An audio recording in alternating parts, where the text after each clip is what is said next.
करने वाले हम लोग। तुम्हें बताओ। तो मेरे दिमाग में था नेचर और नर्चर के बारे में बात कर सकते हैं। नेचर नर्चर मतलब जैसे कि कोई अगर एक ही फैमिली में 3-4 बच्चे हैं तो 3-4 बच्चे अलग अलग बिहेव करते हैं।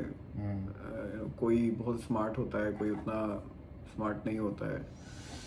सेम फैमिली में रहते हैं लेकिन उनका जो लाइफ पाथ, करियर चॉइसेस बहुत डिफरेंट होती हैं। तो वो नेचुरल होता है, नेचर ड्रिवन है, या वो मतलब अपब्रिंगिंग के हिसाब से कौन सा फैक्टर ज़्यादा इम्पोर्टेंट है या इक्वली इम्पोर्टेंट है?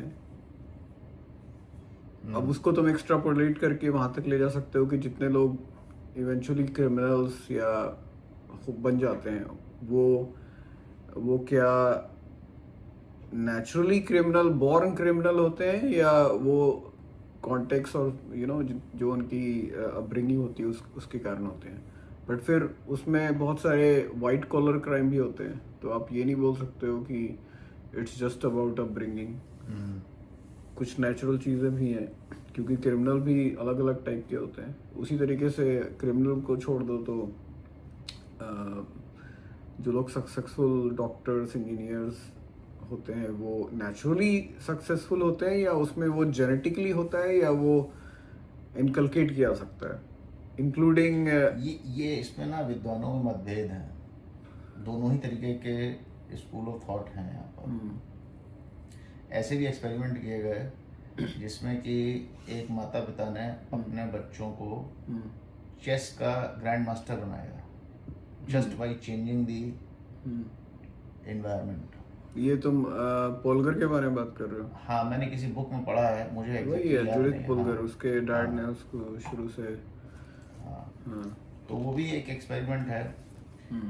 But at the same time ये भी सच है कि हमारी जो कुछ हमें एक हमारा नेचर मिलता है, ठीक है। अब जैसे माइक टाइसन की अगर बात करें तो उस लेवल पे अगर आपको फाइट करना है और आपके अंदर वो फाइटिंग इंस्टिंक्ट चाहिए, एक एनिमलिस्टिक इंस्टिंक्ट चाहिए, तो इसमें दोनों चीज़ों ने अपना रोल निभाया। एक तो उसका जो बिल्कुल पिटा हुआ बैकग्राउंड है, जिस तरह की लोकेलिटी में वो रहा, उसने भी अपना काम किया। But at the same time उस लोकेलिटी में रहना is not a sufficient condition to be a good fighter. तो उसके अंदर वो अपनी वो एनिमलिस्टिक इंस्टिंक्ट भी कहीं से लेके पैदा हुआ था। क्योंकि वैसे सोसाइटी में तो बहुत लोग रहते हैं ना, लाखों बहुत लोग रहते हैं। सब लोग तो माइक टाइसन और मोहम्मद अली नहीं बनते हैं, नहीं बन सकते। तो कुछ तो हो रहा ही होगा। मतलब बेसिकली मेरे ख्याल से जो प्री रिक्विजिट है वो तो बॉर्न ही है। बॉर्न है। अब फॉर एग्जाम्पल अभी माइक टाइसन है या जो भी हो, वो भी वही सोसाइटी में रह रहा है, वो भी वही चीज़ें देख रहा है, वही चीज़ें। अब उसको कोई चीज़, किसी चीज़ ने ट्रिगर कर दिया, तो उसको ही क्यों ट्रिगर किया? किसी और को क्यों नहीं किया? किसी और को ट्रिगर क्यों नहीं किया? तो जब उसको ही ट्रिगर हुआ, इसका मतलब जो एलिमेंट ऑफ गेटिंग ट्रिगर्ड वो उसके अंदर पहले से ही है। पहले से है। तो इसका मतलब there is something which you are born with, and it is, और इसको if you extrapolate it to all context, it is all about getting triggered. अभी चाहे वो एलोन मस्क हो या जेफ बेजोस हो या स्टीव जॉब हो, ये लोग they are getting triggered by something. That is how they are being motivated to take certain action. चाहे वो कोई भी, मतलब किसी भी तरीके से मोटिवेट हो रहा हो, लेकिन without trigger how would you take action? So वो जो ट्रिगर के जो एलिमेंट्स हैं, जो उसका प्रीमाइस है, वो तो already you are born with it. चाहे आइंस्टाइन हो, आइजैक न्यूटन हो, लियोनार्डो दा विंसी हो, और इन लोगों को देखो तो विंसी वगैरह तो they had no formal education. मतलब उसने ना तो कॉलेज गया था, वो सारा वो बेसिकली जिसको बोलते हैं ना ऑटोडिक्टैक्ट, वो खुद ही सारा कुछ पढ़ के उसने सारा रिसर्च अपने ही तरीके से किया था। तो जब तक अगर somebody is not born with it, how that person can even imagine doing all these things? एक बिल्कुल सही बात, एक एक लिमिट तक हम्म, आप किसी स्किल को डेवलप कर सकते हैं, हाँ, बट उसके बाद बट उसके बाद उस स्किल को डेवलप करना वो एक गॉड गिवन टैलेंट होता है।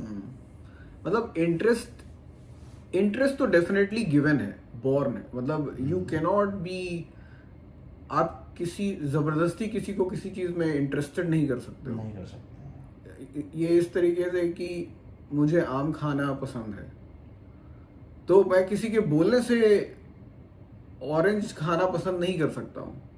नहीं कर सकता। मतलब अगर नेचुरली मैंने ट्राई किया, मुझे अच्छा लगता है, वो अलग बात है, लेकिन कोई आपको फोर्स नहीं कर सकता किसी चीज़ को लाइक करने के लिए। वो जो लाइकिंग और डिसलाइकिंग है ना, वो बॉर्न ही होती है किसी भी चीज़ की। तो जो ये जो नेसेसरी कंडीशन है वो तो बॉर्न है, और जो सफिशिएंट कंडीशन है वो है आपकी सराउंडिंग। वो ऐसे है कि जैसे आम का बीज है या किसी भी चीज़ का बीज है। अब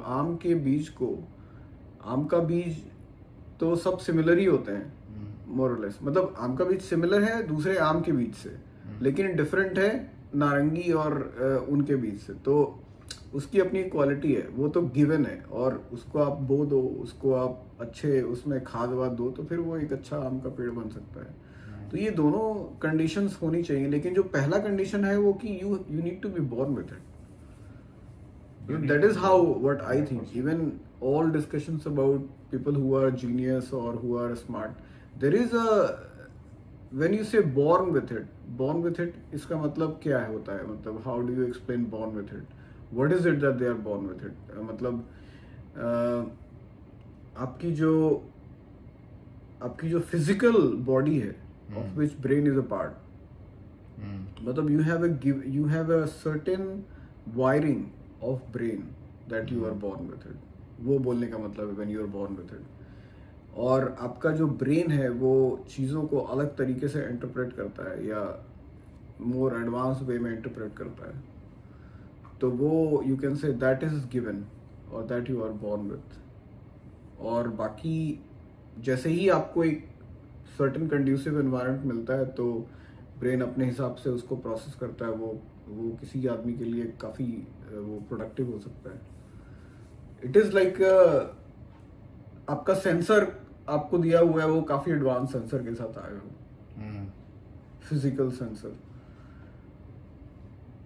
करेक्ट है, इसमें मेरा कोई मतलब हाँ, मतलब माइंड के लेवल पे तो यही हो रहा है, माइंड या लाइकिंग या डिसलाइकिंग। तो इससे क्या एक छोटा सा कंक्लूजन ये बनता है कि if you have identified your liking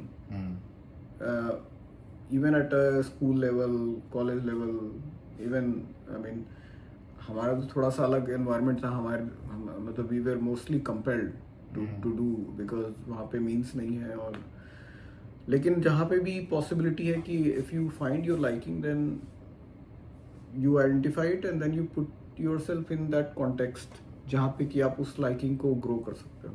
बिल्कुल सही बात। तो वहाँ पे आप बहुत स्पीडली आप ग्रो करोगे।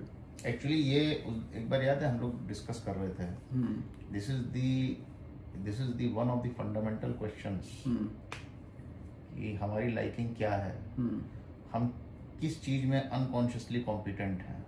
हाँ, वो फाइंड आउट करना, उसको फाइंड आउट करने में टाइम लग सकता है, समय लग सकता है। ऐसा नहीं है कि किसी को इस जीवन की शुरुआत में ही ये पता चल जाएगा कि हम किस चीज में कॉम्पिटेंट हैं।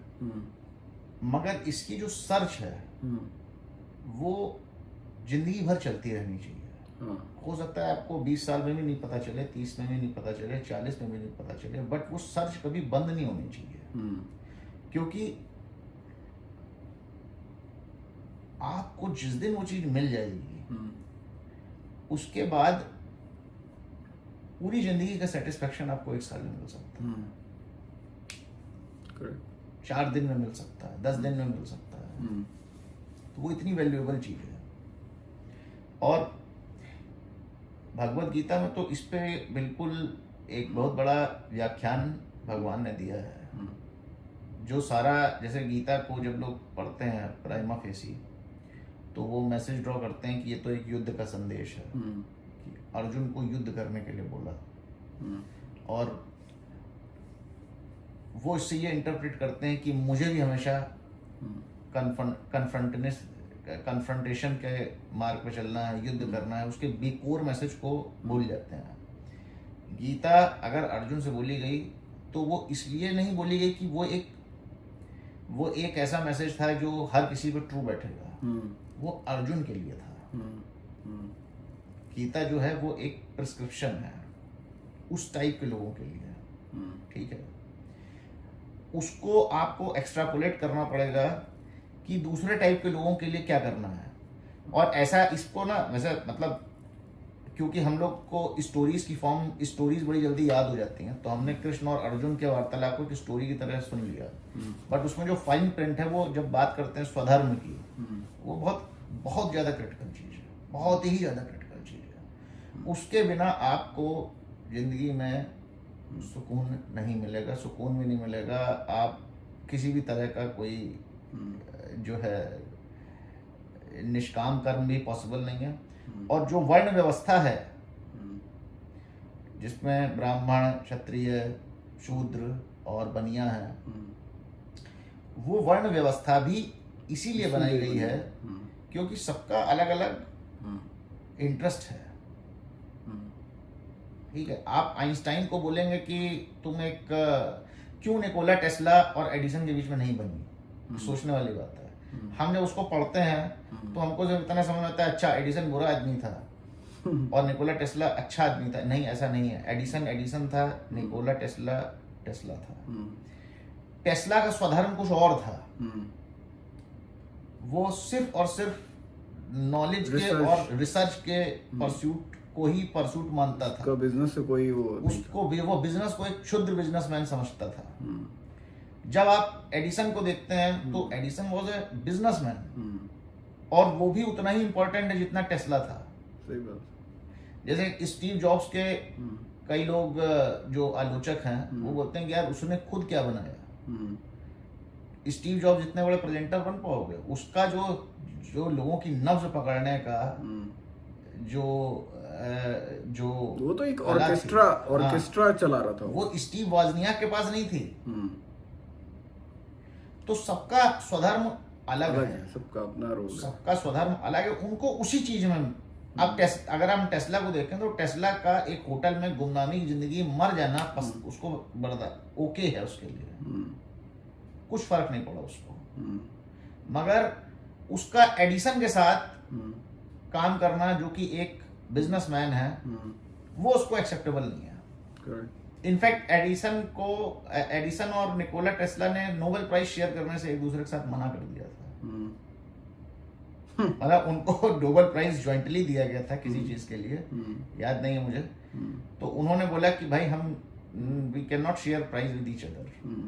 तो नोबेल कमेटी को लगा कि अरे यार ये तो हमारी इंसल्ट हो जाएगी, तो उस आइडिया को ड्रॉप कर दिया गया। अब हम तुम्हें ठीक है, तुम्हें कंसीडर नहीं करेंगे। बट हम लोग इसको जब सतही तौर पे देखते हैं तो हम इसको एक माइनर डिसएग्रीमेंट समझते हैं। हम लोग को ये लगता है कि अच्छा ये बुरा है अपने हिसाब से, बट उनका स्वधर्म अलग है। उनको अलग चीजें स्टिमुलेट कर रही हैं, उनको अलग चीजें स्टिमुलेट कर रही हैं। अब वो ये कि जो एक कैप्टन शिवेंद्र स्पेशल फोर्सेस में है, वो अपने आजकल यूट्यूब पे आ गए हैं, ठीक है। तो अब तुम अगर ऐसे आदमी से पूछोगे, वो बोलेगा तुम भी चूतिया हो, वो भी चूतिया है, पूरी दुनिया चूतिया है, ठीक है। तुमने कभी यहाँ से गोली निकलते देखी ही नहीं। तो अर्जुन उस टाइप का आदमी था, वॉरियर है वो, वॉरियर। उसको तुम बोलोगे कि तुम आंख बंद करके बैठोगे ध्यान में। हाँ, अर्जुन जो है उसको ऐसा संदेश क्यों दिया युद्ध का। एक एस.एल. भैरप्पा की बुक है पर्व, तुम्हारे पास? मेरे पास। हाँ। तो उसमें उन्होंने क्या किया, अर्जुन का चरित्र चित्रण किया। तो आप समझिए, अर्जुन जो है वो एक अल्ट्रा कॉम्पिटिटिव आदमी है। तो जब युद्ध की घोषणा हो गई, जस्ट उसकी मेंटेलिटी को समझो, युद्ध की घोषणा हो गई तो युधिष्ठिर ने बोला कि जाओ जरा जाके तुम दूसरे राजाओं के पास जाना है और उनसे समर्थन मांगना है। तो अपने चारों भाइयों को अलग भेजा। तो अर्जुन के साथ उसने कुछ ये घुड़सवार भेजने की कोशिश करी, कुछ थोड़ी सेना भी भेजने की कोशिश करी। तो वो ऑफेंड हो गया कि अरे तुम मेरे साथ सेना भेजोगे, एक सेना मेरी जो है रक्षा करेगी, ठीक है। बोले मुझे कुछ किसी की जरूरत नहीं है, आई विल गो अलोन। अब वो जब रथ पे अकेला बैठा है, सारथी जो है वो रथ चला रहा है, बीच में सारथी को झपकी लगने लगी। तो अर्जुन ने कहा एक काम करो, तुम सो जाओ, क्योंकि वो तो नींद को जीत चुका है, ठीक है।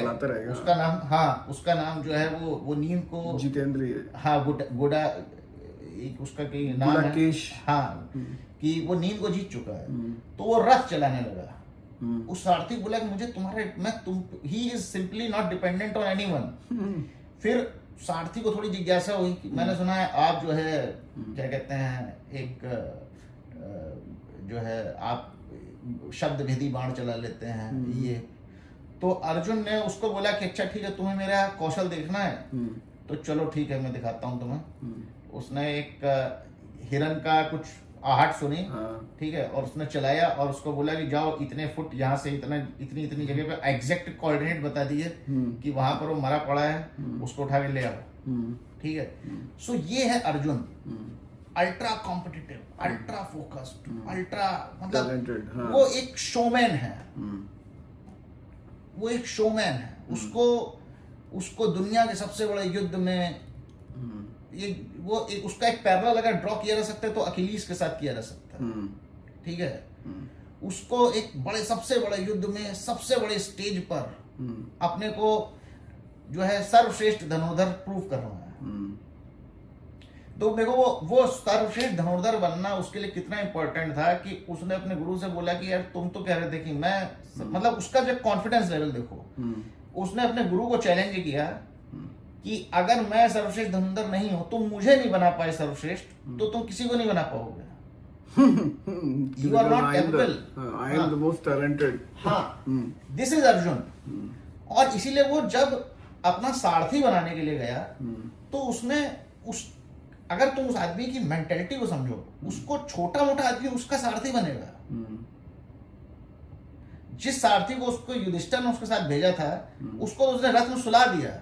बोला तुम सो जाओ, आई डोंट नो, मैं ही कर लूंगा, ठीक है, क्योंकि मुझे तो नींद में नहीं आती है, मेरा फोकस भी ज्यादा है, कंसंट्रेशन स्किल हर चीज तुमसे ज्यादा है, मुझे तुम तो how can you be my Sarathi, correct. तो वो अर्जुन है। अब ऐसे आदमी को आप बोलेंगे कि तुम युद्ध छोड़ के भाग जाओ यार, कोई बात नहीं, तुम्हारा अभी थोड़ा अपसेट हो गया है, ठीक है, तुम युद्ध छोड़ के भाग जाओ, और उसके बाद जो है तो वो फ्रस्ट्रेट हो जाएगा। कृष्ण को ये बात बहुत अच्छी तरीके से पता है।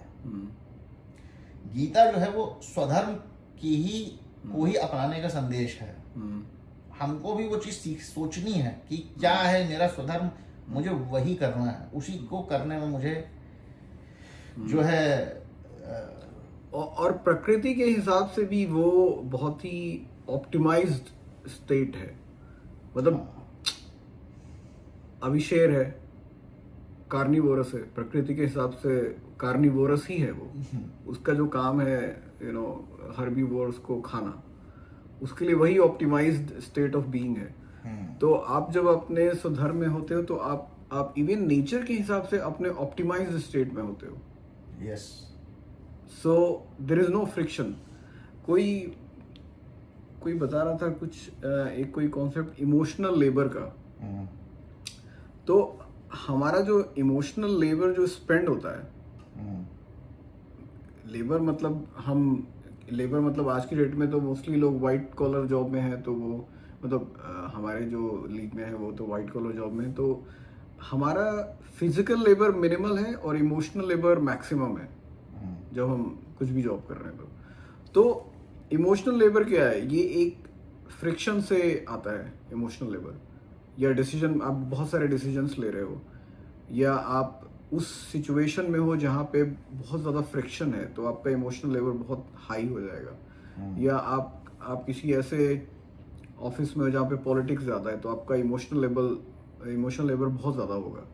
तो सेम जॉब में same during the same number of 8 hours in a day और 6 hours in a day whatever, आपका ऐसा हो सकता है कि आपका इमोशनल लेबर बहुत ज़्यादा हो. आप बहुत ज़्यादा स्पेंड कर रहे हो लेबर, तो you are putting too much effort. ऐसा पॉसिबल है. ऑन द अदर हैंड ऐसा भी पॉसिबल है कि आप किसी ऐसे काम को करो जहाँ पे आपका इमोशनल लेबर मिनिमल हो और आउटपुट मैक्सिमम हो, because there is almost no friction.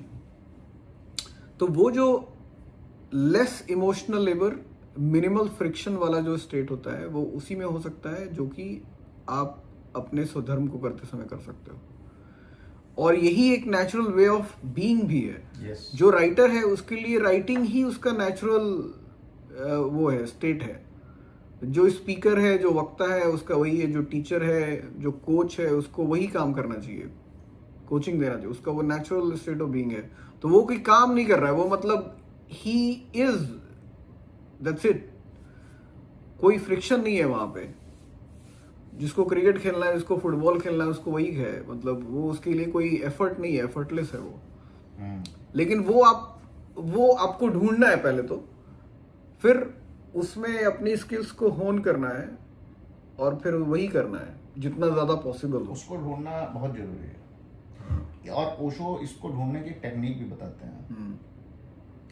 उनका ऐसा कहना है कि तुम अगर दिन में 1 घंटा या 1.5 घंटा साइलेंस में बैठना शुरू कर दो, कुछ भी ना करो, कोई डिस्टर्ब नहीं, बस चुपचाप अपने साथ समय बिताओ, सिर्फ और सिर्फ साइलेंस. तो उनका ऐसा कहना है कि धीरे धीरे तुम्हारे अंदर कुछ ऐसा परिवर्तन आने लगेगा कि तुम्हें जो क्लैरिटी मिलनी है अपने स्वधर्म के बारे में वो मिलने लगेगी. मैंने इसको एक्सपेरिमेंट नहीं किया है, बट ऐसा उनका बोलना है कि this is what you can do. इसमें you are observing your mind and slowly reducing all the distractions, then only you can know the truth.